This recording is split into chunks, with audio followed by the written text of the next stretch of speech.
ஆயிந்தோ ஹாய்மா. எப்படி இருந்தது இன்னைக்கு ஷோ? இன்னைக்கு ஒரே பாசமழை. ஆமா. 1000 ஜன்னல் வீடு.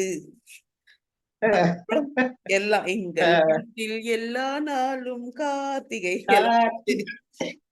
ஸோ நல்லா இருந்தது. ஆமா. இன்னைக்கு நல்லா இருந்தது, இன்ட்ரெஸ்டிங்கா இருந்தது. ஆல் சீசன்ஸ் உடைய ஒரு ஃபேவரட் வீக் இது. இந்த வீக்கும் வந்தது. ஆனா ஏன் நான் சரி மொத்தமா ஆக்சுவலா வைப்பாங்க? மண்டேவே ஆரம்பிப்பாங்க.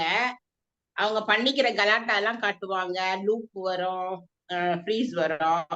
இது எடுத்த உடனே ஸ்ட்ரைட்டா இது வந்துடுச்சு. இல்ல அது என்னன்னே தெரியல, எதுக்காக இந்த பிக் பாஸ்ன்னு அவங்களுக்கே தெரியலன்னு நினைக்கிறேன். ஏன்னா அது ஆக்சுவலா ஃப்ரீ டாஸ்க்குங்கிறது ஒரு பிளே மாதிரி இருக்கும், ஃபன்னு ஜாலியா ஃபன் இருக்கும். நடுவுல ஆமா. வருவாங்க, ஒருத்தரா வருவாங்க, அவங்க எல்லாரோடையும் இது இது வந்து என்னத்துக்கு புரியாது. எல்லாரும் வர வச்சாங்கன்னு மொத்தமா எனக்கு தெரியல. மொத்தமா மத்தியானமே அனுப்பிட்டு நான் அவ்வளோ நேரம் அவ்வளோ தேவையே இல்லை. எல்லாரும் ஒன்னா இருந்தது. அந்த ஒரு நாள் ஃபுல்லா ஒருத்தரை அனுப்பிட்டு ஒவ்வொருத்தவங்க இன்டராக்ட் ஆயிட்டு போயிடணும், திருப்பி இன்னொருத்தம் அப்படி இருந்தாதான் அது நல்லா இருக்கும். ஒரு மொத்தமா மாதிரி கிளம்சியா இருந்ததுல்ல. ஒரு கிளம்சியா இருந்ததுல, எல்லாரும் யாரு பேசுறது, ஓவர்லாப்பிங். சோ அவங்களோட ஆஹ் தனித்துவம் தெரிஞ்சிருக்கும்ல, அவங்க பேரண்ட்ஸோட தனித்துவமும் தெரிஞ்சிருக்கும். இது ஒரு மாதிரி உம் என்ன சொல்றது, இதெல்லாம் தாண்டி அர்ச்சனா அப்பா நம்ம மனசுல நின்னுட்டாரு. இவங்க வந்து விஜயோட அம்மா, விஜயோட விஜய் அம்மா அம்மாவும் வந்து மனசுல நின்னதை விட அவங்க ரொம்ப கியூட், கூல். அவங்க அப்படி அவங்க எந்த எசிடேஷனுமே இல்ல, ஜாலியா எல்லாரையும் கலாச்சிட்டு போயிட்டு எனக்கு ஆமா அப்படியே ரொம்ப அவங்கள பார்க்கும்போது ரொம்ப ஹாப்பியா இருந்தது. என்ன ஆமா சொல்றது, அவங்க வந்தது உண்மை. அதுதான் எனக்கு 2 பேர் ரொம்ப பிடிச்சிருந்தது. அர்ச்சனா அப்பா பொண்ணு கண்டிப்பா. இப்படிதான், பேரண்ட்ஸ்னா இப்படிதான் இருக்கணும். பொண்ணு தப்பு பண்ணாலும் அந்த தப்பை சுட்டி காட்டணும். தெரியும், நல்லா உம் தெரியும் பொண்ணுக்கு வெளியில சப்போர்ட் இருக்குன்னு தெரியும். பட் உள்ள வந்துட்டு உம் அவ செய்யற உம் தவறுகளை தான் சுட்டி காமிக்கிறாரு. அதே மாதிரி மத்தவங்க செய்யற ஆமா. நிக்சன் சொன்னது, கள்ளிப்பால ஊத்தி ஆஹ் சொன்னது, அதெல்லாம் பெத்தவங்களுக்கு வலிக்கும் இல்லையா? அது புரியணும்ல, உம் அதுக்காக அது சொன்னது. அப்புறம் விக்ரமன் வந்து அது நம்மளே ஃபன்னாதான் பார்த்தா, நான் அவருக்கு கஷ்டமா இருந்திருக்கு போல இருக்கு. இப்படி இப்படி விச்சு இப்படி பண்ணது அவருக்கு கஷ்டமாயிடுச்சு போல இருக்கு. சோ அந்த மாதிரி நிறைய விஷயங்கள். அப்புறம் இன்னொன்னு, இன்னைக்கு தினேஷ ரொம்ப நம்ம பாராட்டணும் ரொம்ப நாள் கழிச்சு. ஏன்னா எல்லாருக்குமே அவர் வந்து என்ன பண்ணாருன்னா காஃபி போட்டு கொடுத்தாரு. இவங்க ஆமா எல்லாரும் ஆமா. இருக்காங்க, அந்த விருந்தோம்பலை வந்து மறந்துட்டாங்க. உம் ஆனா தினேஷ் கிட்ட பாராட்ட வேண்டிய விஷயம், எல்லாருக்குமே அவர் வந்து காஃபி டீ வந்து காபி போட்டு அவர் கொடுத்தாரு. பாட்டுன, ஆமா. மத்தவங்க எல்லாம் பிஸியா இருந்தாலும் இவர் உட்காந்து ஆன்னு பார்க்காம அது போட்டு கொடுத்து. ஸோ அது நம்ம கண்டிப்பா வந்து அவரை நம்ம பாராட்டியே ஆகணும். அப்புறம் மாயா வந்து ஏதோ கெட்டப் போட்டிருந்தாங்க, இந்த பாரதி. பாவம் அவங்கள ஆல்ரெடி காமெடி பீஸ்ன்னு சொல்லிட்டு இருக்கோம். இவ அந்த வேஷம் வேற ஒண்ணு கொடுத்து ஆமா, இதா எல்லாரும் இருந்துச்சு. எல்லாரும் பரவாயில்ல. வந்திருக்கும் போது அவளுக்கு ஒரு அன்கம்ஃபர்டபுளா இருந்திருக்கும். அது கண்டிப்பா இருந்திருப்பான் ஒரு மாதிரி. உம் அது அப்புறம் உம் ட்ரெஸ் மாத்திட்டு வந்துட்டாங்க. ஆமா. திருட்டு மொழி முடிச்சிட்டு திருன்னு இருந்தாங்க எல்லாரும் வந்தப்ப. யாரு நம்மள, நம்ம பண்ண வேலை எல்லாம் ரொம்ப பயங்கரமான வேலையாச்சு, எந்த அம்மா திட்ட ஆமா. போகுதுன்னு. பட் எல்லாருமே வந்து ரொம்ப ஸ்வீட்டா நடந்துக்கிட்டாங்க. யாருமே அந்த வன்மத்தை, அதுதான் இவ்வளவு ஸ்வீட்டான பேரண்ட்ஸ் கிட்ட இருந்து வந்திருக்கீங்க, அவங்க கிட்ட இருக்க ஸ்வீட்னஸ்ல ஒரு 50% கத்துக்கிட்டா கூட நீங்க ஜொலிக்கலாம். அதுதான் என்ன ஆயிடுதுன்னா பசங்க. அதாவது அந்த 4 கண்டஸ்டன்ட விட அவங்களோட பேரண்ட்ஸ் நம்ம எல்லாருக்குமே ஈஸியா அட்ராக்ட் ஆமா, ஆனாங்க. ஒருத்தருக்கும் ஒருத்தர் சளைச்சவங்க இல்ல. ஈவன் பூர்ணிமா அம்மா கூட பூர்ணிமாவோட அம்மா பேசினதுமே நல்லா இருந்தது. அவங்க வந்து நல்லா புரிஞ்சுக்கிட்டாங்க. அதாவது வெளியில ஆஹ் நீ ஜெயிக்கலனாலும் நீ அடுத்த வாரம் ஆஹ் போயிடுவ, இந்த மாதிரிதான் பேசுறாங்களோ ஒழிச்சு, ஏய் யாரும் என்ன பண்ணா என்ன, நீதான் ஜெயிக்கணும், அந்த மாதிரி அவங்க பேசவே இல்லை. ஒருத்தருமே அதை சொல்லல. ஆமா, ஒருத்தருமே அதை இன்னொன்னு, சொல்லல. உம் நாம புலம்பிட்டே இருந்தோம், விச்சு பண்ண தவறும் சொல்லியிருக்கோம். பட் அவ எல்லார்கிட்டயும் எப்படி ஆதரவா நின்னா, ஒரு பேரண்டல் சைட்ல அவங்களுக்கு விச்சுவை தான் அவங்களுக்கு பிடிக்குதுங்கிறதும் நம்மளால. அதுதான் இது நான் சொன்னேன்ல உனக்கு. என்ன மாதிரி 50+ இருக்கிறவங்களுக்கு எல்லாருக்குமே நம்ம எல்லாம் விச்சு மாதிரி இருக்கணும் அப்படின்ற ஒரு இது இருக்கும், that for every one, even women and men also. அதனாலதான் வெளியே உள்ள வந்து டிஸ்கஸ் பண்ண நான் உள்ள அப்பவே நினைச்சிட்டேன் தெல்கி ஃபார் விசித்ரான்னு தான் நான் நினைச்சேன். அதே தான் அவங்க அப்பா தானே முதல்ல ஆரம்பிச்சாரு. எனக்கு விசித்ரா மேம் தான் தோணுது. எல்லாரும் அவ லாஸ்டா விசித்ராவும் சொல்லிட்டாங்க பாரு, மத்தவங்க எனக்கு சில இது பேர் கிடைச்சது. விஜய் சொன்னாங்க, சில பேர் விஜய் சொன்னாங்க. ஆஹ் லைவ்ல காமிச்சாங்களா? ஓ. ஆமா ஆமா இங்க உங்களுக்கு காமிக்கல. சில பேர் விஜய் ஆஹா. விஜய் விஜய் அண்ட் விசித்ரா தான் சொன்னாங்க, வேற எந்த நேமும் சொல்ல நினைக்கிறேன். சோ விஜய் கூட இப்ப என்னதான் சொன்ன நேத்தே நம்ம பேசணுமே, விஜய் ஆல்சோ வெரி குட் தான். நல்ல அம்மா, ஜாலியான அம்மா அவனுக்கு. அது அப்பா இல்லைனாலும் அம்மா வந்து ரொம்ப சூப்பர். அவன் ரொம்ப கொடுத்து வச்சிருக்கணும். அப்புறம் வந்து அர்ச்சனா காலையில இந்த ஃப்ரீ டாஸ்க்னும் போதே அப்படியே அப்படியே அழ ஆரம்பிச்சிட்டாங்க. எனக்கு ஒரே ஒரு சந்தோஷம் தான், கூல் இல்லப்பா அவன் டிராமால பார்த்திருக்க முடியாது சாமி. கடவுளே ஃப்ரீ டாஸ்க்கு நீங்க கூல அனுப்பிட்டீங்க, அது வரைக்கும் சந்தோஷம். அப்புறம் வந்து அந்த மனிதாபிமானம் இருக்கணும் அப்படின்ட்டு இவரு என்னது பூர்ணிமா அம்மா எல்லாம் வந்துட்டு அதெல்லாம் முடிஞ்சிருச்சு. அப்ப அவ பூர்ணிமா எல்லாம் அழல, ஜாலியா தான் இருந்தா. அம்மா ஏன் அழுற அவங்க அம்மாவே கேட்டுட்டு இருந்தா. அப்புறம் மாயாவை ரொம்ப பிடிச்சு போச்சு போல இருக்கு பூர்ணிமா அம்மாக்கு. சோ அவங்க சப்போர்ட் பண்ணிட்டு அவளை பிரைஸ் பண்ணிட்டு இருந்தாங்க. தென் அர்ச்சனா அப்பா வந்தப்ப அழுதாங்க. அழுதுட்டு அவர் ரொம்ப ஜென்யூனா இருந்தது அவரோட எல்லா. தமிழ் ப்ரொஃபசர் போல இருக்கு, தமிழ் ப்ரொஃபசர். பட் அவரோட எனக்கு அவரை ரொம்ப, அவங்க ஸ்டூடெண்ட்ஸ் எல்லாம் உண்மையிலே ரொம்ப கொடுத்து வச்ச ஸ்டூடெண்ட்ஸ், ரொம்ப பிராக்டிக்கலா இருக்காரு. அதாவது நெற்றிக்கண் திறப்பினும்ங்கிற அதுதான் தமிழை படிச்சாலே அது வந்துரும். அந்த சுயநலம் இருக்காது, எது ரைட் எது ராங்னு புரியும். யார நமக்கு நம்மளோட, அதாவது மனுநீதி சோழன் நீதி கொடுத்த மாதிரி தான் இல்லையா. இதெல்லாம் நம்ம தமிழோட தமிழ் இலக்கியங்கள் இலக்கணங்கள் இதெல்லோட இதுதானே, பவர் தானே. சோ அவர்கிட்ட நான் அதைத்தான் பார்த்தேன், ஒரு தமிழ் ஆசிரியர் எவ்வளவு ஒரு குவாலிட்டி இருக்குங்கிறத. அவங்க அம்மா ரொம்ப அழகா இருந்தாங்க, செம்ம அழகா இருந்தாங்க, ரொம்ப ரொம்ப மெயின்டைன் பண்ணுவாங்க. சொன்னாங்களே கடலை மாவு தான் போடுவாங்க எங்க அம்மா, நான் சொன்னா. சோ அவர் 2 விஷயம் கேட்டாரு. ஒண்ணு வந்து விக்ரம் கிட்ட சொன்னாரு. தென் வந்து அப்புறம் மாயாவோட ஃபேன்னு சொன்னாரு. மாயா உங்களை எனக்கு ரொம்ப பிடிக்கும்னு சொன்னாரு. அவங்க பிள்ளைய திட்டினவங்கள பிடிக்கும்னா பிடிக்கும்னு சொல்லிடுறாரு. அது எவ்வளவு அட்டாக் பண்ணுச்சுங்க, ப்ரூட்டல் அட்டாக், புள்ளி கேங்கிறதே மறந்துடுச்சு. தென் விக்ரம் கிட்ட 2 விஷயம் சொன்னாரு. ஒன்னு அந்த கோபம்னால இது மாதிரி பண்றீங்க, அந்த கள்ளிப்பால் அது வந்து கேட்கும் மனசு கஷ்டம். அவனுக்கு அப்படியே மூஞ்சில பேய் ஆடல. இங்க வந்துட்டாங்க, எதிர்த்தாப்புல இருக்காங்கிறதுக்காக ரியலைஸ் பண்ணீங்களா, அதே மாதிரிதான் நீங்க ஒருத்தவங்களை திட்டுறீங்க சோசியல் மீடியால, என்ன வேணா பண்றீங்கன்னா அவங்களுக்கும் ஒரு குடும்பம் இருக்கு. அந்த குடும்பத்தை உங்களால ஃபேஸ் பண்ண முடியுதா? எவ்வளவு பயம், எவ்வளவு ஒரு கில்ட் இல்லையா? சோ யார திட்டினாலும் அவங்களுக்குன்னு ஒரு குடும்பம் இருக்கு, அவங்கள செலிப்ரேட் பண்ற ஒரு குடும்பம் இருக்கு. அத பார்த்து கொஞ்சம் அவங்க மனசுக்கா, ஏன்னா அவங்களுக்கும் இதுக்கும் சம்பந்தம் இல்லை, இவங்கதான் கேம் ஆடுறாங்க, அவங்க ஆடல. சோ அது கொஞ்சம் பார்த்து நடந்துக்கிறது. இதெல்லாம் ஒரு எக்ஸாம்பிள் தான். உங்களுக்கு குறுகுறுன்னு இருக்குல்ல, ஒரு மாதிரி குற்றமுள்ள நெஞ்சுங்கிற மாதிரி இருக்குல்ல, அதை நான் பார்த்தேன். மாயா கிட்ட பார்த்தேன், விஷ்ணு கிட்ட பார்த்தேன், அர்ச்சனா கிட்ட ஃபைட் பண்ணார் இல்லையா, விஷ்ணு கிட்ட பார்த்தேன். தென் நிக்சனுக்கு புரியல, அவன் பேசின வார்த்தை அவனுக்கு தெரியல, பட் அது எவ்வளவு மோசமா இருந்திருக்கும்ட்டு அவனால புரிஞ்சுக்க முடியுது.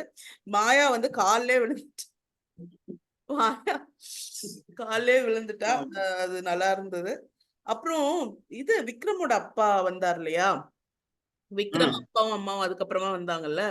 அப்ப விக்ரமோட அப்பா வந்து மாயா ஏதோ பேசி, அதுதான் விக்ரமோட அம்மா கூட சொல்லுவாங்க, நீங்க கவனிச்சிங்களா? மாயா ரொம்ப மாயா பூர்ணிமா விஷ்ணு நம்பாத அப்படின்னாங்க. ஆமா, இவங்க பின்னாடி உன்னை பத்தி உன்னை டேமேஜ் பண்றாங்க அப்படின்னு அவங்க அம்மாவுக்கு பொறுக்கல சொல்லிட்டாங்க அவங்க. அதே மாதிரி அவங்க அப்பாவும் சொல்லுவாரு, நீங்க சொல்றது கமல் வேணா நம்பலாம், நான் நம்ப மாட்டேன், நான் 24/7 பாக்குறேன். மாயா கிட்ட ப்ரூட்டல். உடனே அவங்க சொன்னது நல்லா இருந்தது, ஏன்பா முடி வெட்டலையா அப்படின்னு விக்ரம் அவங்க அப்பா. உலகத்துல 90% அப்பா இந்திய தெரியல, தமிழ்நாட்டு அப்பாக்களோட ஒரே கவலை இங்கதான் இருக்கு, பிள்ளைங்களோட முடி. அது மட்டும் ஷார்ட்டா இருந்தாதான் இவங்க வந்து ஹாப்பியா இருப்பாங்க. என்னவோ ஜீசஸ் கூட தான் ஃபங்க் வச்சிருந்தாரு, அவங்க அப்பா சொன்னாரா முடி வெட்டலன்ட்டு. ஏன் இப்படி பண்றீங்க? மைக்கேல் ஜாக்சன் வச்சிருந்தாரு ஃபங்க், யாராவது வெட்ட சொன்னீங்களா? உங்க பிள்ளைங்களை மட்டும் ஏன் வெட்ட சொல்றீங்க? பாவம், அவங்க விடுங்க, அவங்க இஷ்டத்துக்கு கொஞ்சம் ஹேர் ஸ்டைல் வச்சுட்டு போட்டோம். கொஞ்ச நாள் தான், அப்புறம் வேலைக்கெல்லாம் போனா ஃபார்மல்ல ஹேர் கட் அப்படி இப்படிம்பாங்க. சோ கொஞ்ச நாள் கொஞ்சம் ஏதாவது வச்சுட்டு போட்டோமே, விடுங்களேன். அம்மா அப்பாவுடைய ரொட்டீன் டயலாக் அது தெரியுது. சாப்பிட்டியா? வீடியோல பார்த்து கேட்டேன், ஏன் பிரபு தாடி இருக்கு, ஏன் தாடியோட இருக்க அப்படின்னு. அதான் நான் முகத்தை பார்க்கும் போதே அதான் வருது ஞாபகம். இல்லம்மா இந்த வீக் ஃபுல்லா ஒர்க் டைட்டு, ஷேவ் பண்ண கூட நேரம் இல்ல. நமக்கு அதுதான் கண்ணப்படுது. ஐயோ குழந்தை சாப்பிட்டுச்சா, சாப்பிட்டியா, இதுதான் கேட்க தோணும். இது பேரண்ட்ஸோட ரொட்டீன் தானே. அது அது அவர் இவ்வளவு நாள் கழிச்சு பாக்குறாருன்னும் போது குழந்தைக்கு முடி வளர்ந்திருக்கே, முடி அப்படின்னு வெட்டலையா கேக்குறீங்க. அப்படின்னு நல்லா இருந்துச்சு அது கேட்டது. நான் ஆக்சுவலா இங்க ஐஷு கிட்ட சொன்னேன், ஐஷு பாத்தியா என்ன என்ன போயிட்டு இருக்கு, இவருக்கு முடி வெட்டாதான் பிரச்சனையா போச்சா அப்படின்னு சொல்லி நான் சொல்லிட்டு இருந்தேன். நான் 2-3 நாள் முன்னாடி உங்களுக்கு சொல்லல, நிக்சனுக்கு எல்லாம் முடி வளர்ந்துருச்சு. ஜாஸ்தி ஆச்சு. ஆமா, ஹேர் கட் பண்ணி விடலாம், ஹேர் கட் பண்ணி விட்டுருக்கலாம். அப்புறம் வந்து அர்ச்சனா அப்பா அந்த ஜி ஸ்கொயர்ல உட்காந்து ரொம்ப நல்லா அட்வைஸ் பண்ணுவாரு. சின்ன விஷயத்துக்குலாம் நீ ஏன் இதை பெருசு பண்ற, அந்த டீ விஷயம் வந்து எல்லாரும் ஹவுஸ்மேட்ஸ் தானே. அப்புறம் வந்து நன்றி மறக்க கூடாது, விச்சு கிட்ட நடந்துக்கிட்ட. அப்புறம் வந்த உடனே விச்சு கிட்ட சாரி கேட்டாரு அர்ச்சனா அப்பா. எல்லாருமே அது வந்த பேரண்ட்ஸ் எல்லாருமே மேக்சிமம் விசித்ரா விச்சு கிட்ட கிட்ட ஒரு சாரி ஸ்பெஷல் கேர் எடுத்து தான் பேசினாங்க. நான் பார்த்த வரைக்கும் இந்த 1 hour ப்ரோக்ராம் கேரும் எடுத்தாங்க. பூர்ணிமா அம்மா முதல்லயே அவங்கதான் சாரி கேட்டாங்க. பூர்ணிமா அம்மா சாரி கேட்டாங்க. அதுக்கப்புறம் ஆமா. இவர் அர்ச்சனா அப்பாவும் அம்மா 2 பேருமே சாரிமா, ஏதாவது ஹர்ட் பண்ணியிருந்தா மன்னிச்சிடுங்க. பொம்மை டாஸ்க்ல வந்து நீ பாசிட்டிவாவே அவ பேசிருக்கலாம், பேச அவளை பத்தி ஏன் நெகட்டிவா பேசின, நான் ஆமா. பார்க்கும் போதே சொன்னேன், இவ ஏன் நெகட்டிவா பேசுறா, பாசிட்டிவா பேச வேண்டியதான்னு. சோ அது சொன்னாரு. தென் வெளியில ஜி ஸ்கொயர்லயும் சொன்னாரு, உனக்கு ஒருத்தங்க உனக்கு நன்னு பண்ணிருக்காங்கன்னா நன்றி மறக்க. நம்ம அடிக்கடி அதை சொன்னோம் அம்மா. அதாவது அவளுக்கு கோபமே இருந்தாலுமே அதை இவ்ளோ காட்டமா சொல்ல வேண்டாம், அதுவே ஓரளவுக்கு கொஞ்சம் கண்ட்ரோல்டா சொல்லிருக்கலாம் தான் நம்மளும் பேசிட்டு இருந்தோம். அவ திரு முழிக்கிற, அப்பா கண்டிப்பா. இப்பெல்லாம் பேசாதீங்கப்பா அப்படின்னு. அவளுக்கே வந்து ஐயோ இவங்களே நம்மள டேமேஜ் பண்ணிடுவாங்க போல இருக்கு அப்படின்னு சொல்லிட்டு அப்படி இப்போ திரு நம்ம வந்து இந்த ஒருத்தரை திட்டுறோம் வச்சுக்கேன். இப்ப நம்ம ஒருத்தர் நம்ம வந்து கோபம் ஆயிட்டோம், செம்மையா ஹீட் ஆயிடுச்சு, நமக்கு அப்படியே சுட சுட நம்ம திட்டுறோம் வச்சுக்கோ. நல்லா திட்டுவோம். திட்டினதுக்கு அப்புறம் உண்மையிலே நல்லா நல்லா திட்டணும்டான்னு யாருமே நினைக்க மாட்டோம். ஐயையோ நம்ம இப்படி மனசுக்கு பேசிட்டோமே. கஷ்டம். ஆமா. எல்லாருக்குமே இருக்கும், யாரா இருந்தாலும் அப்படி இருக்கும். அதுக்குதான் நம்ம சொல்றது என்னன்னா, அப்படி நீங்க நான் திட்டாம இருன்னு சொல்லவே மாட்டேன். கண்டிப்பா திட்டணும். திட்டாம இருக்கிற அளவுக்கு நம்ம ஆனா அந்த திட்டுறதுல ஒரு டிக்னிட்டிய தயவு செய்து, நம்ம திட்டுறதுக்கு எவ்வளவு கண்ணியமா திட்டலாம் தெரியுமா? போடா டேய் அப்படின்றதுக்கும், ஏன்டா இப்படி பண்ற அப்படின்றதுக்கும் வித்தியாசம் இருக்கு. அத பண்ணிருக்கலாம். அது கொஞ்சம் எல்லாத்துக்குமே மிஸ் வந்து பண்ணிடுறாங்க.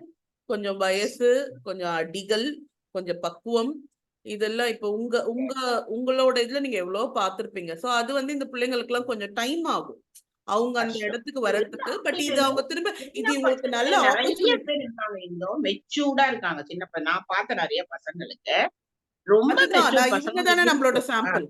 இவங்கதான் ஆ, நம்ம நல்ல ஆமா. குழந்தைகளை பத்தி பேசணும்னா நிறைய எக்ஸாம்பிள்ஸ் இருக்கு. சோ நம்ம இவங்களை பத்தி தான் we are discussing. So நான் what I பட் ஆனா think, அர்ச்சனாவே நீ அப்ரிஷியேட் பண்ணணும். அதுக்கப்புறம் இம்மீடியட்டா அவ வந்து அதை டிரான்ஸ்ஃபார்ம் பண்ணிக்கிட்டா பத்தியா? அடுத்த செகண்ட்ல இருந்து கமல் சார் கிட்ட திட்டு வாங்கின அடுத்த நாள்ல இருந்தே ஷீ ஸ்டார்டட். அது actually உடனே இதாகி போயாச்சு. ம், அதுவுமே வந்து ஸ்மார்ட் மூவ் தான். அதுவுமே வந்து ஸ்மார்ட் ம். மூவ் தான். She's S. கண்ட்ரோலிங் ஆமா. அந்த ம், கேம் பிளே மாத்தி பண்றாங்க. ஆமா. பட் வந்து இப்ப கேம் போறது எப்படி இருக்குன்னா, சும்மா இப்ப ஒரு கேம் வச்சா அந்த டோமேக்ஸ் சம்திங் ஏதோ வச்சா அர்ச்சனாவை தான் சப்போர்ட் பண்றாங்க, அவளுக்கு தான் ஓட்டு போடுறாங்க. தென் வெளியில ம். எதுனாலும் ஓட்டிங்னு வரும்போது அவளுக்கு தான் அதிகமா. இப்ப என்ன ஆயிடுச்சுன்னா அவ தான் டைட்டில் வின்னருங்கிற மாதிரிதான் அப்படிதான் போயிட்டு இருக்கு வெளியே. அது மாறுமான்னு எனக்கு ம். தெரியல. பட் எனக்கு வந்து அவ்வளோ இன்ட்ரெஸ்டிங்கா இல்ல. அவ டைட்டில் வின்னர் ஆறு அளவுக்கு டிசர்வ்டானா எனக்கு அவ்வளோ டிசர்விங்கா தெரியல. ஓகே, எனக்கு என்னோட என்னோட இது எப்படின்னா, சொல்லணும் அப்படின்னு சொன்னா, நிக்சன், விஷ்ணு, மாயா, பூர்ணிமா, விஜய், இவங்க 5, விக்ரம் கூட சேர்த்துக்கலாம். ஆனா விக்ரம் அந்த கேப்டன் ஆனா ரொம்ப படாத பாடுபட்டான். அவன் ஏதோ ஒண்ணு, பட் அவன் பெர்ஃபார்மன்ஸ் பண்ணிட்டு இந்த 6 பேர் ஏதாவது ஒருத்தர் கொடுக்கலாம். விசித்ரா எனக்கு தெரிஞ்சு இன்னைக்கு கொடுத்துட்டாங்கல்ல. இந்த ஃப்ரீ ஸ்டார்ஸ்க்கும் முடிஞ்சிடும் இந்த வீக். இந்த விசித்ராவை 6 வந்து பேர்ல யாருக்குமே கொடுக்க கூடாதுன்னு நான் நினைக்கிறேன். ஏமா எனக்கு எந்த 6 பேர் வந்தா பிடிக்காதோ அவங்கள நல்லா பொறுக்கி அவங்களுக்கு கொடுத்தா எனக்கு வந்து தப்பு பண்ணி வச்சுட்டேனா? that is the thing I like you always, I love you. Okay, சரி. என்ன என்ன பிரச்சனை அப்படி உனக்கு மட்டும் அவங்க அதுல? யாராவது ஒண்ணு வாங்கட்டும், நான் ஒரு பக்கம் மீச வச்சுக்கிறேன். வச்சுக்கோ. நான் சொன்னது அடுத்த யார் யார் இப்ப சொன்னேன்? மாயா, பூர்ணிமா, விஷ்ணு, விக்ரம், நிக்சன், விஜய். இந்த 6 பேர் யாராவது ஒருத்தருக்கு வந்தா நல்லா இருக்கும். ஏன்னா எனக்கு தெரிஞ்சு அவங்க வந்து அதுல ஃபுல் அண்ட் ஃபுல் வந்து எஃபர்ட் போட்டிருக்காங்க அப்படின்றது என்னோடது. இது நம்ம விச்சு வந்து இன்னைக்கு கொடுத்ததுனால என்னோட கணிப்பு அநேகமா இந்த வீக்கே பாய் பாய் சொல்லிருவாங்க நான் நினைக்கிறேன். இல்ல விச்சு வந்து ஓட்டிங்ல நல்லா தான் இருக்காங்க. அப்ப யாரு இருக்கா பேடா? பேடா இது ரவீனாவா, தான் இருக்கு. விக்ரமா? ரவீனா, விக்ரம் தான் இருக்காங்க. இன்னும் அப்டேட் வரல. பட் விச்சு ஹைல தான் இருக்காங்க. 3 பேர் தானம்மா மோஸ்ட்லி ஆமா, அதான் கேட்டேன். போடணும்னு 3 பேர்ல. நினைக்கிறவங்க திங்க் பண்ணுவாங்கல்ல. விக்ரமா, விஷ்ணுவா, கண்டிப்பா. ரவீனா நிறைய பேர் இரிட்டேட் ஆயிருக்காங்க. சில பேருக்கு பிடிக்கும், ஸோ அவங்க ஓட்டு போடுவாங்க. விக்ரம் வேஸ்டா தானே இருக்கான்னு நினைப்பாங்க. ஸோ நம்ம ஏஜ் கேட்டகரிலாம் மேபி விச்சுவை சப்போர்ட் பண்ணலாம். யங்ஸ்டர்ஸ்லாம் மேபி ரவீனா சப்போர்ட் பண்ணலாம். பட் விக்ரம் போக தான் நிறைய மணியோட அம்மா வந்து ரவீனாவை திட்ட வாய்ப்புண்டு. ரவீனாவோட அம்மாவே வந்து ரவீனாவை திட்ட வாய்ப்புண்டு. அப்படி திட்டினாங்கன்னா பிளான் மாறும். இது திட்டாது. மணி அம்மா திட்ட வாய்ப்புண்டு, ரவீனா அம்மா திட்ட வாய்ப்பில்லை. பாக்கலாம். அப்படின்றியா? ஸ்கிரிப்ட்ல இருந்தா பாப்போம். திட்டுவாங்க, ஸ்கிரிப்ட்ல இருந்தா திட்டுவாங்க, கண்டிப்பா. ஸ்கிரிப்ட்ல இல்லைன்னா திட்ட மாட்டாங்க. ஓகேவா? ஓகேமா. அதுக்கப்புறம் மாயா பூர்ணிமா கிட்ட பூர்ணிமா அம்மா சொல்றாங்க, தெளிவா அழகா சொல்றாங்க. இதுங்க 2 விளையாடிட்டு தான் இருக்கு. விளையாட்ட குறைங்க, இது பண்ணுங்க, அதை பண்ணுங்க, இது இதுன்ட்டு. அதுக்கப்புறம் ஐயோ நம்ம அம்மா நம்மளே டேமேஜ் பண்ணிடும்ட்டு பூர்ணிமா கால்ல விழுந்து பண்ணிட்டா. என்னடி உன் வாழ்க்கையில நீ காலே இல்ல விழுந்தே விட்டார் ஐயா அப்படிங்கிற அளவுக்கு விழுந்துட்டா. சோ அதுதான் நடந்துச்சு. அதுக்கப்புறம் ரிட்டர்ன் கிஃப்ட் எல்லாருமே அழகா கொடுத்தாங்க. நிறைய நல்ல நல்ல பேங்கிள்ஸ் கொடுத்தாங்க. அப்புறம் தினேஷ் நிறைய கொடுத்தாரு. அப்புறம் ரவீனா அந்த அவங்க பேர் போட்ட கிளிப் கொடுத்தாங்க. தினேஷ் என்ன கொடுத்தாரு அதை காட்டல எங்களுக்கு. பிரேஸ்லெட்ஸ் கொடுத்தாருமா. சில்வர் ஒன்னு பிரேஸ்லெட் ஒன்னு கொடுத்தாரு ஒருத்தங்களுக்கு. தென் சில்வர் டாலர் ஒன்னு கொடுத்தாரு. அப்புறம் ஹியரிங் மாதிரி சில்வர் இயரிங் மாதிரி ஜென்ஸ் போடுற ஹியரிங் விஜய் அம்மா கிட்ட கொடுத்தாரு. சோ அந்த மாதிரி ஒண்ணு அவர் தான் கொஞ்சம் காஸ்ட்லியா கொடுத்தாரு எல்லாரும் கம்பேர் பண்ணும்போது. மணி ஷூஸ் கொடுத்தாரு. மணி நல்லா கரெக்டா இருந்ததுதான், கரெக்டா இருந்ததுதான் அவருக்கு. அப்புறம் மாயா வந்து பாம் அந்த இது இலை மாயாவும் ரவீனாவும் காமிச்சாங்க. மணி ஷூஸ் காமிச்சாங்க. பூர்ணிமா பிரேஸ்லெட் கொடுத்தாங்க. விச்சு வளையல் கொடுத்தாங்க. தினேஷ் அப்புறம் விஷ்ணு ஸ்டார்ஸ் கொடுத்தான். ஆமா விஷ்ணு வந்து ஸ்டார்ஸ் கொடுத்தான். தென் காட்டல இவங்க எல்லாம் அர்ச்சனா ஏதோ நெயில் பாலிஷ் சம்திங் ஏதோ கொடுத்தா. ஆமா அதெல்லாம் கொடுத்தாங்க. சோ அது ரொம்ப அப்புறம் வந்து ஆக்சுவலா வந்து பிக் பாஸ் என்ன சொன்னார்னா எல்லாரும் கலந்து பேசி ஒவ்வொருத்தருக்கும் ஒரு கிஃப்ட் கொடுங்கன்னு. ஆனா என்ன அப்புறமா பிக் பாஸ் சொல்வாரு, லைவ்ல சொல்வாரு, வழக்கம் போல நான் ஒண்ணு சொல்வேன் இவங்க ஒண்ணு செய்வாங்க. அததான் இன்னைக்கும் செஞ்சிருக்காங்க. ஆனா நல்லதா செஞ்சிருக்காங்க, எல்லாருமே கிஃப்ட் கொடுத்துட்டாங்க. சோ நல்ல விஷயம் தான் அப்படின்ட்டு பிக் பாஸ் பிரைஸ் பண்ணாரு. அப்புறம் தான் அந்த டாஸ்க் கொடுத்தாங்க, யாராவது ஒருத்தர் பெஸ்ட் யாரு அப்படின்னு சொல்லுங்கன்னு சொல்லிட்டு. அப்புறம் இவங்க எல்லாம் போய் டிஸ்கஸ் பண்ணி விச்சு கொடுத்தாங்க. விச்சு ரொம்ப எமோஷனல் ஆயிட்டாங்க. எல்லாரும் பேனு பார்த்துட்டு இருந்தாங்க. அதுக்கப்புறமா விச்சு ரொம்ப ஹாப்பி. அவ இப்ப சொன்னான்னு நினைக்கிறேன், முடியும் போது சொன்னான்னு நினைக்கிறேன் விக்ரம் அந்த இவகிட்ட எனக்கு ட்ராஃபி நான் பிக் பாஸ் ஜெயிச்சிருந்தேனா கூட எனக்கு எவ்வளவு ஹாப்பியா இருப்பாரு கொடுத்தாங்க. சோ இப்ப விச்சுக்கு எப்பயுமே அவ பண்ணது மேல டவுட்டே இருக்காது. இவங்க எவ்வளவு சொன்னாலும் தான் தப்பு பண்ணலன்னு அவ எப்பயுமே நம்புவா. அது வந்து இன்னைக்கு என்ன ஆயிடுச்சுன்னா ஊர்ஜிதம் ஆயிடுச்சு. ஏன்னா கமல்ஜி கொஞ்சம் அவளை குழப்பி விட்டாரு. இந்த பிரதீப்காக சப்போர்ட் பண்ணும் போதெல்லாம் வேற மாதிரி கேம் பிளே மாறிச்சு. ஒரு டவுட் இருந்திருக்கும். ஆனா இன்னைக்கு வந்து அந்த டவுட் கிளாரிஃபை ஆயிருக்கும் விச்சுக்கு. என்ன தினேஷ் கிட்ட யாராவது சொல்லிருக்கலாம், ஏன்பா இவ்வளவு ரூடா விளையாடுற, சண்டை எல்லாம் போடாதப்பான்னு சொல்லிருக்கலாம். இன்னும் வருவாங்கல்ல, 4 பேர் தானே வந்திருக்காங்க. அது 7 பேர் இருக்காங்க. எனக்கு தெரிய தனித்தனியா வர வைக்கலாம். இந்த மொத்தமா எல்லாரும் ஒரே குழப்பமா இருக்கு, கொலன்னு இருக்கு. அப்புறம் இவர்ல நம்மளால இன்வால்வ் ஆக முடியல. ஒருத்தருடைய இண்டிவிஜுவாலிட்டி நமக்கு தெரியல. ஆக்சுவலா இந்த ஃப்ரீ டாஸ்க்னும் போது நமக்கு வந்து சிலதெல்லாம் ஒரு ஐகானிக் மொமெண்ட்ஸா இருக்கும்ல. இப்ப சீசன் 1ல வந்து சிரிக்க வேண்டி வர லூப் பண்ணுவாங்க, சிரிக்க வைப்பாங்க. அதுமா எதுவுமே இல்லம்மா, அப்படியே விட்டுறாங்க. இது ஒரு டாஸ்காவும் கண்டக்ட் பண்ணி ஃபுல்லா ஜாலியா ஃபன்னா இருக்கலாம். இது இப்போ மைண்ட். இது யூடியூப்ல ராஜுவோட கிளிப்பிங்ஸ் எல்லாம் போடுறாங்க. எவ்வளவு நல்லா இருக்கு தெரியுமா? அந்த போடுற அந்த ஷார்ட்ஸ்ல அதுவே அவ்வளவு இன்ட்ரெஸ்டா இருக்கு. இதுல எதை போடுவ நீ அப்படி? என்ன பண்றது, ஆளுங்க தப்பா செலக்ட் பண்ணிட்டாங்க. அவங்க ஏதோ ஒண்ணு நினைச்சுதான் பண்றாங்க. ரெக்ரூட் ஆஹ் பண்றதா இந்த பையன் ஆமா பயங்கரமா இருக்க குவாலிஃபிகேஷன்லாம் செம்மையா ஒர்க் பண்ணுவான்னு ரெக்ரூட் பண்ணிடுவாங்க. ஒரு மாசம் வச்சு வேலை ஆமா பண்ணாதான் தெரியும், ஐயோ என்னடா இது ரெசூம்ல ஒண்ணு ஆமா இருந்தது இவன் பண்றது ஒரு மாதிரி இருக்குன்னு. அந்த மாதிரிதான் இவங்களையும் ப்ரொஃபைல் வச்சுதான் செலக்ட் பண்ணிருப்பாங்க. பட் ஆடும்போது தானே தெரியும் அவங்க எப்படி இருக்குன்னு. சோ கண்டிப்பா. எப்படியோ இல்ல இதுல என்ன சாமர்த்தியம்னா, இந்த பீஸுங்களெல்லாம் வச்சு 79 நாள் ஓட்டிட்டாங்க பாருங்க. அதுதான் நம்ம பிக் பாஸோட சாமர்த்தியமே. இல்லம்மா இந்த ஃப்ரீ சாமர்த்தியம். டாஸ்க்னு பேசும்போது நமக்கு ரொம்ப பர்சனல். ஏன்னா நம்ம 2 பேருமே பயங்கர டை ஹார்ட் ஃபேன்ஸ். எல்லா சீசனுமே நம்ம பயங்கரமா ஆமா பார்த்திருக்கோம். இப்ப வந்து நம்ம சொல்லணும்னா இந்த இல்ல சீசன் இப்ப நீ சொன்னிய இல்லம்மா இப்ப நீ சொன்னிய இத வச்சே வந்து பிக் பாஸ் வந்து 79 நாள் ஓட்டிட்டாருன்னு. நம்ம இவ்ளோ இதையுமே நம்மளுமே ரிவ்யூ பண்ணி ஓட்டிட்டோமே இத்தனை அத நாள். நினைச்சாதான் மனது கொஞ்சம் கவலையாக இருக்கிறது. இருந்தாலும் இருந்தாலும் தூக்கங்கள் வந்தாலும் கொட்டாவிகள் வந்தாலும் நம்ம பிக் பாஸ் வந்தாலும் வெறியர்கள். அது நாங்க எப்படி அதுதான் இருந்தாலும் சரி பிக் பாஸ் வெறியர்கள் தான் பிரியர்கள் இல்ல. நாங்கெல்லாம். இது அதுதான் ஆமா நான் 3 தடவை ஸ்டார்ட் பண்ணிட்டேன். நீங்க என்ன பேசவே விட மாட்டேங்கிறீங்க. நான் 2 பேரும் ஷேர் பண்ணிக்கலாம் நம்மளோட ஃப்ரீ டாஸ்கோட அனுபவங்களை ஷேர் பண்ணலாம். இப்ப ம் நான் சீசன் 1 சொல்றேன். இப்ப சீசன் 1 சொல்லும்போது எனக்கு வந்து ஹரிஷோட பேரண்ட்ஸ் வந்தது எனக்கு ஞாபகம் வரும். அதுதான் மத்ததெல்லாம் எனக்கு தெரியல, யாரு வந்தா என்ன பண்ணாங்கிறத தாண்டி இவரு ஸ்னேகன் அப்பா வந்தது நல்லா இருந்தது. பட் பர்சனலா எனக்கு வந்து இவருதான் இந்த அவங்க அப்பா அம்மா வந்தது, ஹரிஷ் கல்யாண் அவரோட அப்பா அம்மா வந்து ம். கிஸ் பண்ணது அவங்க அம்மா கியூட்டா இருந்தது. அது சீசன் 2 உங்களுக்கு ஞாபகம் இருக்கா? யார் ஸ்பெஷல்னு? மும்தாஸ் சீசன் ஏதாவது யாராவது வந்தது ஞாபகம் இருக்கா? இல்ல இருக்காது. ஏன்னா எனக்கும் இல்ல. யோசிச்சு பார்த்தேன். இல்ல.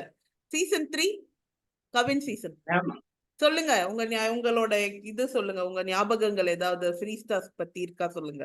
இல்ல எனக்கு அந்த அளவுக்கு நீ சொல்ற அளவுக்கு அக்யூரேட்டா எந்தெந்த சீசன் எல்லாம் ஞாபகம் இல்ல. ஓ என்னோட அப்படியா? மைண்ட்ல இருந்த ஃப்ரீ ஸ்டார்ட் மட்டும் சொல்றேன். சீசன் 1 யாரு, சீசன் 2 அந்த அளவுக்கு சரி லைன் நீங்க பை லைன் சொல்லுங்க, எனக்கு நீங்க ஞாபகம் இல்ல. சொல்லுங்க. எனக்கு வந்துட்டு ராஜுவோட ஃப்ரீ ஸ்டார்ஸ்க்கு அவங்களது எல்லாமே ரொம்ப பிடிக்கும். ஓகேவா?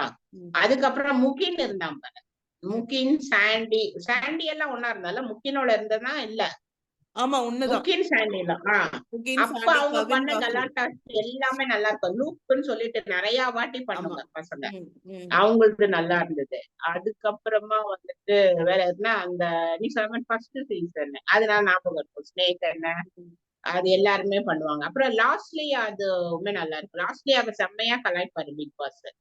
ம், அது அவ்வளவுதான். எனக்கு அவ்வளவு அந்த அளவுக்கு லாஸ்ட் சீசன் நான் கொஞ்சம் பார்க்கல. பசங்க அப்ராட்ல இருந்து வந்திருந்ததுனால ம். ஃபைனல்ல தான் பார்த்தேன் அத. இந்த சீசன் லாஸ்ட் 3ல வந்து மேக்சிமம் எல்லாரோட தர்ஷனோட சிஸ்டர் ரொம்ப ஃபேமஸ் ஆனாங்க. முகேன் அம்மா பயங்கர ஃபேமஸ் ஆனாங்க. லாஸ்ட்லியா அப்பா வந்தது ஒரு ஐகானிக் மூமெண்ட். ஆமா பிரதீப் வந்து கவினை அடிச்சது. மும்தாஜோட அண்ணா அது மும்தாஜோட செகண்ட் அண்ணா சீசன். வந்தாரு. செகண்ட் சீசன் அது. அதான் ஏதோ நான் தான் சொல்றேன். ஒண்ணுமே மும்தாஸ் அண்ணா. ஞாபகம் இருக்காது. அதுதான் மும்தாஸ் அண்ணா அது வந்தது. அப்புறம் இன்னொரு ஐகானிக். பொண்ணுமா நல்லா வெள்ளையா இருப்பாளே அப்படியே அண்ணா மடியிலேயே உட்காந்துட்டாங்க. அவ பேர் மறந்து அதுதான் போச்சு. சீசன் 4. அது ராஜு சீசன். அது சீசன் 5ல அக்ஷரா. அக்ஷரா. அக்ஷரா அதுல ஐகானிக் இல்லம்மா. இப்ப ஐகானிக் சொன்னா சிபி ஒய்ஃப் வந்தது நல்லா இருக்கும். ராஜு ஒய்ஃப் வந்தது நல்லா இருந்தது. இது நல்லா 2 இருக்கும். டக்குன்னு யோசிச்சோம்னா இது 2 தான் நமக்கு நல்லா அதாவது பிளசண்டா இருந்தது. அதே மாதிரி சீசன் 3ல பிரதீப் வந்தது ஒரு பெரிய அடிப்பார்னு யாரும் நினைச்சிருக்க மாட்டோம். சோ அது அப்புறம் ஆமா. லாஸ்ட்ல அப்பா வந்து கத்துனது அதெல்லாம் வந்து பயங்கரமா இருந்துச்சு. சிவானியோட அம்மா. சீசன் 3 சிவானி அம்மா வந்து. சீசன் 3 அது 4th சீசன். சீசன் 4 அது ஆ. பாலா கூட அதுதான் சொல்ல வரேன். ஒரு சீசனா நான் சொல்ல வரேன். சோ சீசன் 3ல எல்லாரும் வந்ததுமே நல்லா இருந்துச்சு. ரொம்ப இன்ட்ரெஸ்டிங்கா இருந்தது சீசன் 3ல மேக்சிமம். பட் சீசன் 4 எடுத்துக்கிட்டோம்னா ஐகானிக் அப்படின்னு சொன்னா ஆரியோட குழந்தை வந்து பலமம்மான்னு சொல்லும். அது ரொம்ப அப்படின்னா. ஆமா அது ரொம்ப சூப்பரான மொமெண்ட். தென் நீங்க சொன்னீங்களா சிவானி அம்மா வந்து ஒரு அதகலம் பண்ணிட்டு போயிருப்பாங்க. டிஆர்பி வந்து எகிருச்சு அது. அப்புறம் ஆமா. சீசன் 5 எடுத்துக்கிட்டீங்கன்னா எனக்கு விக்ரமன் பிடிக்கும். சீசன் 5ல அவங்க அப்பா அம்மாவோட பிஹேவியர் எனக்கு ரொம்ப பிடிச்சிருந்தது. அவங்க அப்பா ரொம்ப கியூட்டா நடந்துக்கிட்டாரு. அதுக்கப்புறம் நம்ம நிரூப் அப்பா கௌதம் வாசுதேவ் மேனன் மாதிரி செம்மையா இருப்பாரு. இதுல வந்தாருன்னு நினைக்கிறேன். ஆமா ஆமா ஆமா அப்படியே அவரை நல்லா இதுலதான் இருந்தாரு. அதுதான் இவன் ராஜு சீசன்ல தானே, ராஜு பிரியங்கா சீசன் அவரை எல்லாரும் கிண்டல் பண்ணிட்டு தான் இருப்பாங்க. பிரியங்காவோட அண்ணாவும் அம்மா வந்தாங்கல்ல, பிரியங்கா பிரியங்கா அண்ணா அம்மா வந்தாங்க, சிபி ஒய்ஃப் வந்தாங்க. முக்கியமா இவரு நிரூப்போட அப்பா வந்து எங்களுக்குலாம் ரொம்ப பிடிச்சு போச்சு. அப்படியே ஜிவிஎம் படம் மாதிரியே கௌதம் வாசுதேவ் மேனன் படத்துல வர அப்பா மாதிரியே இந்த ஜாலியா பேசுவாரு நிரூப். அப்படியே என்ன அப்பா இப்படி இருக்காரு அப்படின்னாங்க. சோ அது நல்லா இருந்தது. இதுல எனக்கு வந்து ஆமா இத பாத்தீங்கன்னா சிவன், ரக்ஷிதா பெருசா ஒன்னும் இல்ல. இவங்கதான் அமுதவாணன், விக்ரமனோட அப்பா அம்மா தான் ரொம்ப நல்ல குவாலிட்டி. அது நல்லா பிடிச்சிருந்தது. இப்ப இன்னைக்கு பார்த்தோம்னா எனக்கு அர்ச்சனா அப்பாவும் இவங்களும் விஜய் அம்மா. உங்களுக்கு? எனக்கு எல்லாருமே பிடிச்சது. எனக்கு எல்லாருமே நல்லாதான் பேசினாங்க. விக்ரமோட அம்மா மட்டும் விக்ரம் கிட்ட தான் நல்லா பேசினாங்க. மத்தவங்க கிட்ட ரொம்ப பேசல. அவங்களுக்கு அப்படி சோசியலா பேச. பூர்ணிமா அம்மா வந்து எல்லார்கிட்டயுமே பேசினாங்க. என்னது இது அப்படின்னா கேட்டது எல்லாமே நல்லா இருந்தது. எல்லாரையும் கேட்டது, எல்லாரும் பேசினது பாசமா தான் நடந்துகிட்டாங்க. நல்லா பாசமா. அதே மாதிரி விஜய் அம்மாவும் சரி, நீ சொல்ற மாதிரி அர்ச்சனாவோட அம்மா அப்பா 2 பேருமே எல்லார்ட்டையும் பேசினாங்க. ஆமா நல்லா பேசினாங்க. நல்லா இருந்தது. அவ்வளவுதான் முடிஞ்சிச்சு. வேற என்ன நடந்தது? அவ்வளவுதான் இன்னைக்கு ஃபுல் டே. பேரண்ட்ஸ் ஃபேவரட் அவ்வளவுதான் முடிஞ்சிருச்சுமா. இவ்வளவுதான் நடந்தது. நாளைக்கு பாத்துருவோம். ஹாப்பியா நாளைக்கு. சோ நாளைக்கு யார் வரா என்ன இப்பெல்லாம் ப்ரோமோ கூட பார்க்க முடியல. ஈவினிங் வந்துதான் பார்க்க முடியுது. என்ன நடக்குதுன்னே தெரிய மாட்டேங்குது. ஓகே சோ நாளைக்கு என்ன நடக்கும்னு என்னமா நாளைக்கு என்ன நடக்கும்? சந்தோஷமா ஆயிடுச்சு. காலைல ஃபர்ஸ்ட் ப்ரோமோ பார்த்த உடனே அப்பாடா நமக்கு நல்லா இருக்கும் இன்னைக்கு. இன்னும் இப்ப யாரெல்லாம் இருக்காங்க? மணி, ரவீனா, விசித்ரா, தினேஷ் விஷ்ணு அவ்வளவுதானே? மாயா 6 பேர். இன்னும் 1 more மொத்தம் 11 பேர் இல்ல. இன்னும் ஒருத்தர் யாரு இருங்க. கேர்ள்ஸ் எடுத்துக்கிட்டோம்னா விச்சுக்கு, மாயாக்கு, ரவீனாக்கு இவ்வளவு 3 பேர் தானே கேர்ள்ஸ் இருக்காங்க. விச்சு, மாயா, அது 4 பேரு. பூர்ணிமா, அர்ச்சனா, விஷ்ணு, தினேஷ், மணி, நிக்சன். சோ இவ்வளவு பேருக்கு வரணும். அப்ப இன்னும் 2 daysல வருவாங்கன்னு நினைக்கிறேன். இப்ப நாளைக்கு ஒரு 4, அடுத்த நாள் ஒரு 3 வருவாங்கன்னு நினைக்கிறேன். இன்னைக்கு என்ன டியூஸ்டே. சோ நாளைக்கு 3 நாள் ஓட்டுவாங்க. 3 நாள் ஓட்டுவாங்க. பட் எல்லாரும் ஒன்னா வர வைக்க வாய்ப்பு இல்ல. மேபி இல்ல மறுபடியும் வர ஒரு ஹிட் கொடுத்தாரு பிக் பாஸ். ஒரே நாள் வரலாம், மறுபடியும் வரலாம் அப்படின்னாருல. மறுபடியும் யாராவது அனுப்புவாங்களா கூட இருக்கலாம். இந்த 4 நாள்ல இருக்கும். வெள்ளிக்கிழமை வரைக்கும் உனக்கு இருக்கும். வியாழக்கிழமை வரைக்கும் முடிச்சுட்டு வெள்ளிக்கிழமையில கமல் சார் வந்து போட்டு காட்டுவார் நமக்கு. ஓகேமா சரி. ஓகேமா பாய். நாளைக்கு நம்ம யாரெல்லாம் வராங்கன்னு நம்ம பாக்கலாம். நாளைக்கு என்ன நாளைக்கு அதிரடியா ஏதாவது இருக்கான்னு பாக்கலாம். ஓகேமா பாய். பேசுவோம். Good night. பாய்.